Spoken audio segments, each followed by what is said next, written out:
Deus falou aos antepassados por meio dos profetas. Hebreus capítulo 1 versículos do 1 ao 3. Há muito tempo Deus falou muitas vezes, e de várias maneiras aos nossos antepassados por meio dos profetas, mas nestes últimos dias, falou-nos por meio do Filho, a quem constituiu herdeiro de todas as coisas, e por meio de quem fez o universo. O Filho é o resplendor da glória de Deus, e a expressão exata do seu ser, sustentando todas as coisas por sua palavra poderosa. Depois de ter realizado a purificação dos pecados, ele se assentou à direita da majestade nas alturas. Antes de o homem pecar, Deus se comunicava com o homem face a face. O reino de Deus estava estabelecido na terra nos dias de Adão e Eva, antes deles pecarem. Estavam sob o governo, o reino de Deus. O homem estava em harmonia em comunhão com Deus. Com o pecado, a natureza caída, o homem perdeu a comunhão com Deus, a imagem de Deus, e se distancia de Deus. Gênesis capítulo 2, e formou o Senhor Deus, o homem do pó da terra, e soprou em suas narinas o fôlego da vida. A imagem de Deus se refere à parte imaterial do homem, pois Deus é espírito. João capítulo 4 versículo 24, Deus é espírito, e importa que os que o adoram o adorem em espírito, e em verdade. O homem tem espírito, a alma e o corpo, partes imateriais, invisíveis, alma e espírito, e a parte material, visível corpo. Corpo, parte física que se conecta, e interage com o mundo físico. Alma, o que pensamos, sentimos, sensações, emoções, alegria, tristeza, medo, angústia. A personalidade individual da pessoa é a parte de nós que se conecta com nossos semelhantes. O espírito é parte que possui ligação com as coisas espirituais, com Deus. O espírito se conecta com a alma que se conecta com o corpo. 1 Coríntios capítulo 2 versículo 11, pois, quem conhece os pensamentos do ser humano, a não ser o espírito do homem que nele reside? Assim, igualmente ninguém conhece os pensamentos de Deus, a não ser o Espírito de Deus. 1 Tessalonicenses 5 e 23, que o próprio Deus da paz os santifique inteiramente. Que todo o espírito, a alma e o corpo de você sejam preservados irrepreensíveis na vinda de nosso Senhor Jesus Cristo. Imagem e semelhança de Deus é pelo Espírito, com o qual podemos ter comunhão com Deus.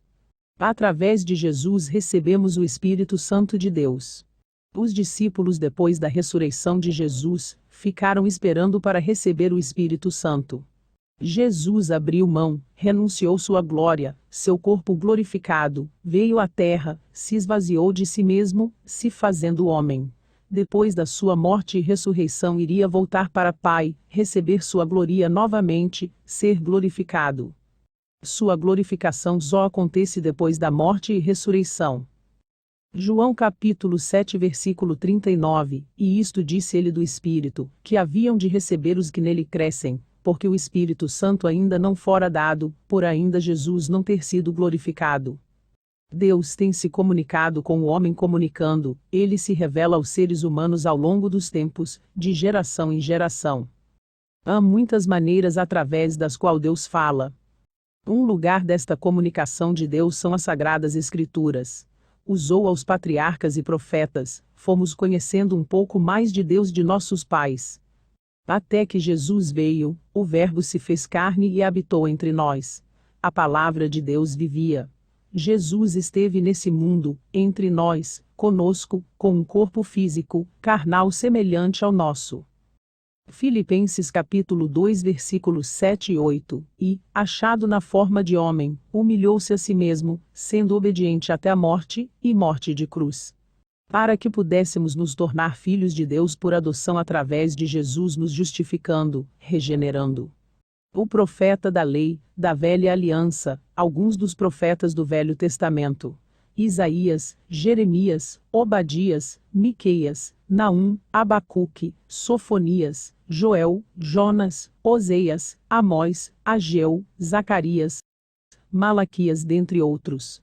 A voz da profecia para a nação de Israel é uma voz de autoridade, autoridade divina, que vinha de Deus. Na antiga aliança, Deus queria ajudar o homem caído, e, como Jesus ainda não tinha vindo, para derramar o Espírito Santo sobre todos que o receberem, seguirem a Jesus, foram ungidos homens, assim podia se comunicar, dar direções com seu povo. Deus revelava sua vontade por meio do profeta.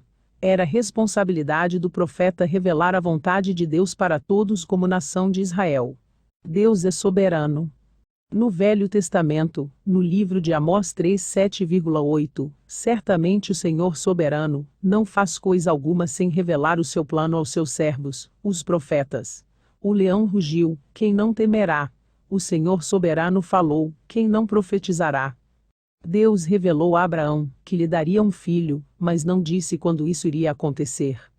Deus revelou a José que ele iria governar, mas não revelou quando, nem onde, nem como, não revelou que seria lançado no poço, que seria vendido como escravo e depois, seria caluniado e ficaria na prisão injustamente, também não revelou que interpretaria o sonho do faraó.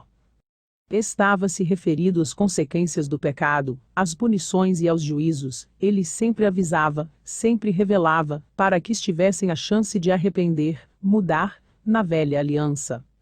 Deus adverte que a punição viria, e não era sem motivos, era consequência do pecado, da transgressão. Deus estava dizendo que iria punir Israel. O juízo de Deus sobre o reino Israel, se não se arrependessem, os erros cometidos precisavam ser corrigidos. Nos versículos, são enumeradas perguntas, que as respostas são claras, lógicas e consequências de algo ocorrido antes. Porventura andarão dois juntos, se não estiverem de acordo? Não. Como Deus andaria com Israel, se eles discordavam, divergiam de Deus, não tinham comunhão com Deus? Estava usando o profeta para anunciar.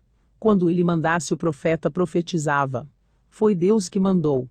Deus tirou o povo do Egito, conduziu-o pelo deserto, deu-lhes a terra prometida, abençoando o seu povo. Era um povo que Deus cuidava. Vamos ler o início de Amós 3, e constatar. Ouvi esta palavra que o Senhor fala contra vós, filhos de Israel, contra toda a família que fiz subir da terra do Egito, dizendo: de todas as famílias da terra só a vós vos tenho conhecido, portanto eu vos punirei por todas as vossas iniquidades. Porventura andarão dois juntos, se não estiverem de acordo? Rugirá o leão no bosque, sem que tenha presa. Levantará o leãozinho no seu covil a sua voz, se nada tiver apanhado cairá, a ave no laço em terra, se não houver armadilha para ela. Levantar-se-á acento agudo da terra o laço, sem que tenha apanhado, alguma coisa tocar-se-á acento agudo a trombeta na cidade, e o povo não estremecerá. Sucederá algum mal na cidade, sem que o Senhor o tenha feito. Certamente o Senhor Deus não fará coisa alguma, sem ter revelado seu segredo aos seus servos, os profetas. Rugiu o leão, quem não temerá? Falou o Senhor Deus, quem não profetizará? Fazei ouvir isso nos palácios de Asdode, e nos palácios da terra do Egito, e dizei: ajuntai-vos sobre os montes de Samaria, e vede que grandes alvoroços há no meio dela, e como são oprimidos dentro dela. Porque não sabem fazer o que é reto, diz o Senhor, aqueles que entesouram nos seus palácios a violência, e a destruição. Portanto, o Senhor Deus diz assim: o inimigo virá, e cercará a terra, derrubará a tua fortaleza, e os teus palácios serão saqueados. Deus revela o que acha que deve ser revelado, assim como as bênçãos de Deus, umas revela, mas outras Deus surpreende. João Batista foi o último profeta da velha aliança, da lei de Moisés. Lucas capítulo 6, a lei de Moisés, e os ensinamentos dos profetas, duraram até a época de João Batista. Romanos capítulo 10 versículo 4, porque o fim da lei é Cristo, para a justificação de todo o que crê.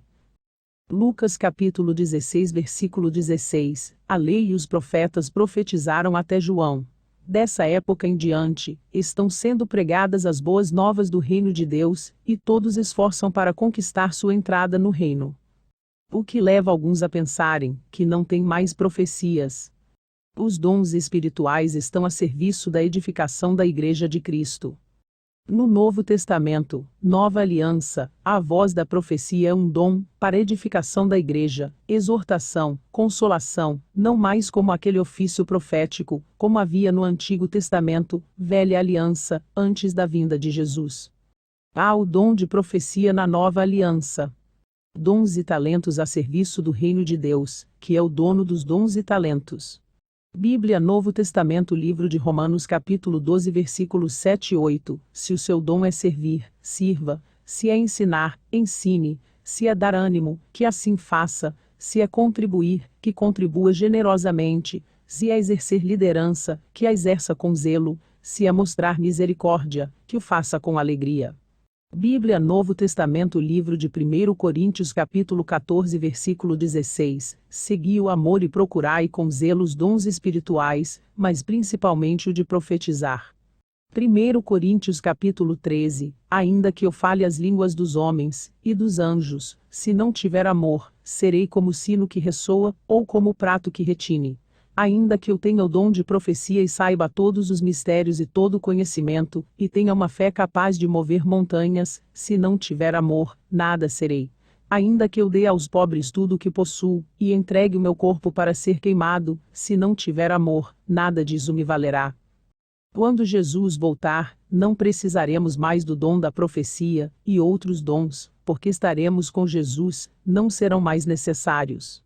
Nós estamos na terra contaminada pelo pecado, conhecemos só em parte as coisas espirituais, não é um conhecimento completo, total, é parcial, através da Bíblia, das revelações espirituais, do Espírito Santo. O amor deve estar conosco sempre, esse permanece, assim como a fé e a esperança. 1 Coríntios capítulo 13 versículos 8 ao 13, um dia, profecia, línguas e conhecimento desaparecerão e cessarão, mas o amor durará para sempre. Agora nosso conhecimento é parcial e incompleto, e até mesmo o dom da profecia revela apenas uma parte do todo. Mas, quando vier o que é perfeito, essas coisas imperfeitas desaparecerão. Quando eu era criança, falava, pensava e raciocinava como criança. Mas, quando me tornei homem, deixei para trás as coisas de criança. Agora vemos de modo imperfeito, como um reflexo no espelho, mas então veremos tudo face a face. Tudo o que sei agora é parcial e incompleto, mas conhecerei tudo plenamente, assim como Deus já me conhece plenamente. 3 coisas, na verdade, permanecerão: a fé, a esperança e o amor, e a maior delas é o amor. Tanto no Velho Testamento quanto no Novo, existiram e existem falsos profetas. Bíblia Velho Testamento Livro de Deuteronômio capítulo 18 versículos do 20 ao 22, mas o profeta que ousar falar em meu nome, alguma coisa que não lhe ordenei, ou que falar em nome de outros deuses, terá que ser morto. Mas talvez vocês se perguntem: como saberemos se uma mensagem não vem do Senhor? Se o que o profeta proclamar em nome do Senhor não acontecer, nem se cumprir, essa mensagem não vem do Senhor. Aquele profeta falou com presunção. Não tenham medo dele. Ezequiel capítulo 13 versículos 2 e 3, recebi esta mensagem da parte do Senhor. Homem mortal, profetiza contra os falsos profetas de Israel, que andam a inventar as suas próprias visões, clamando que têm mensagens minhas. Ouçam a palavra do Senhor. Ai dos profetas insensatos, que proclamam mensagens inventadas, e fabricam as suas próprias visões. Novo Testamento João capítulo 4 versículo 1, amados. Não creiais em todo espírito, mas provai se os espíritos são de Deus, porque já muitos falsos profetas se têm levantado no mundo. Novo Testamento faz referência a profetisas 4 virgens, e o profeta Ágabo. O profeta Ágabo, através do Espírito Santo, profetizou algo verdadeiro, e que realmente ocorreu a Paulo, se cumpriu. Atos capítulo 21 versículos do 8 ao 11, e no dia seguinte, partindo dali Paulo, e nós que com ele estávamos, chegamos a Cesareia, e, entrando em casa de Filipe, o evangelista, que era um dos 7, ficamos com ele. E tinha estas 4 filhas virgens, que profetizavam. Demorando-nos ali alguns dias, desceu da Judeia um profeta chamado Ágabo, e, vindo ter conosco, tomando o cinto de Paulo, ligando com ele os próprios pés e mãos, declarou: Isto diz o Espírito Santo. Assim os judeus, em Jerusalém, farão ao dono deste cinto e o entregarão nas mãos dos gentios. Bíblia Novo Testamento Atos capítulo 13. Entre os profetas e mestres da igreja de Antioquia da Síria estavam Barnabé e Simeão, chamado Negro, Lúcio de Cirene, Manaém, que tinha sido criado com o rei Herodes Antipas, e Saulo. As profecias do apóstolo João, recebeu revelações, visões, do que iria acontecer no futuro, na ilha de Patmos enquanto estava exilado, preso. Este foi o local escolhido pelo governo romano para enviar criminosos, banir. Foi depois da morte de Jesus, João estava sendo perseguido por causa de Jesus, foi mandado para morrer lá. O texto bíblico estava se referindo aos profetas da antiga aliança. Com Jesus veio o Espírito Santo, com o Espírito Santo, os dons do Espírito Santo. Efésios capítulo 4 versículo 10, e aquele que desceu, Jesus, é o mesmo que subiu acima de todos os céus, a fim de encher consigo mesmo todas as coisas. Ele designou alguns para apóstolos, outros para profetas, outros para evangelistas, outros para pastores e mestres. Eles são responsáveis por preparar o povo santo para realizar sua obra e edificar o corpo de Cristo.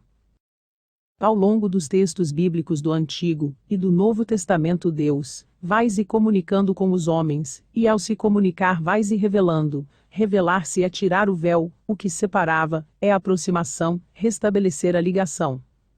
No exato momento da morte de Jesus, o véu do templo se rasgou. O sacrifício de Cristo abriu o caminho para a presença de Deus, para reconciliação, salvação. Mateus capítulo 27 versículo 51, naquele momento, o véu do santuário rasgou-se em duas partes, de alto a baixo. A terra tremeu, e as rochas se partiram.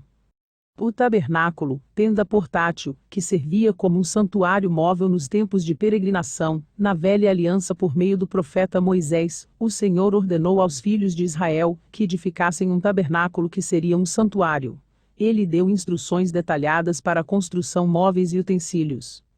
O templo foi construído com as ofertas voluntárias, também instrução de Deus, a escolha dos artesãos do tabernáculo, feita por Deus que capacitou eles para realizarem o trabalho.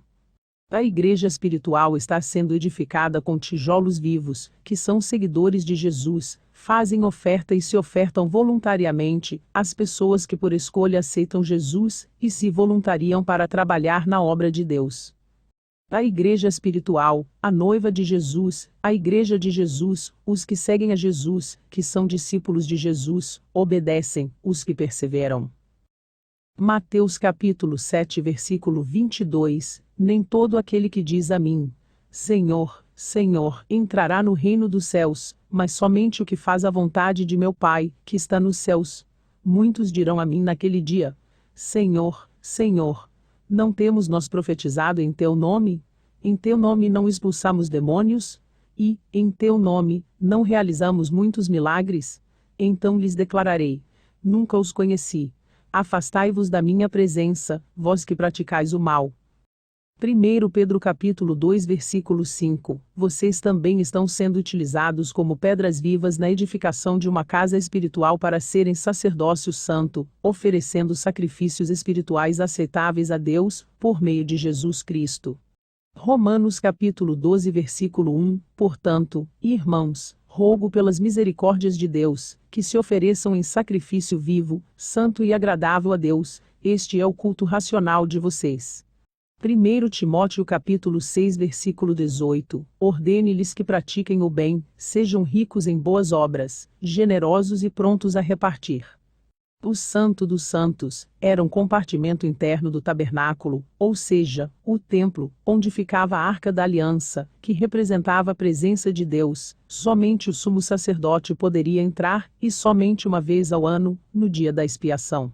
Véu fazia a separação entre o lugar santo e o lugar santíssimo, santos dos santos. Apenas o sumo sacerdote, também pecador, tinha permissão de passar pelo véu uma vez por ano, e fazer expiação pelos seus pecados do povo de Israel, e pelos seus próprios pecados. Pacto da lei, caráter provisório, símbolo transitório da nova, superior aliança, pacto da graça, o pacto eterno, a nova e definitiva aliança da qual Cristo é o mediador. O sacerdócio de Arão apontava para Cristo, que é sumo sacerdote eterno. Moisés representa a lei que mostra o pecado. Jesus representa a graça, a misericórdia que perdoa pecados, para os que o receberem, obedecerem. A partir da queda do homem, Deus já havia implantado a graça para a salvação do homem, providenciando o Cordeiro de Deus, que tira o pecado do mundo. Jesus é o nosso sumo sacerdote, o único caminho para o Pai. Jesus é Cordeiro, sacerdote, profeta, juiz e rei. Glórias a Deus. Aleluias.